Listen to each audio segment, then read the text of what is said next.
Kedua tersangka masing-masing berinisial MN dan juga DY.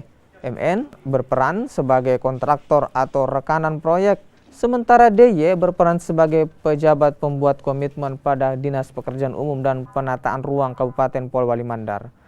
Kasus ini mulai terungkap setelah adanya hasil pemeriksaan Badan Pemeriksa Keuangan soal potensi kerugian hingga 427 juta rupiah. Proyek tersebut tak bisa dimanfaatkan warga dan kini terbengkalai. Para tersangka pun langsung dibawa ke Lapas Kelas 2B Polewali untuk menjalani penahanan selama 20 hari. Keduanya dijerat pasal 2 dan pasal 3 Undang-Undang Tipikor dengan ancaman hukuman minimal 5 tahun dan maksimal 15 tahun penjara. Untuk atas nama tersangka Insinyur MN dan Insinyur DTM.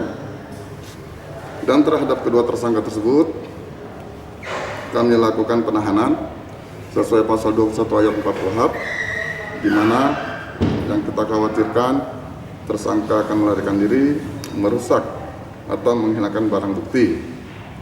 Untuk selanjutnya, dalam waktu dekat, perkara kedua tersangka tersebut akan kami segera limpahkan ke Pengadilan Tipikor di Mamuju.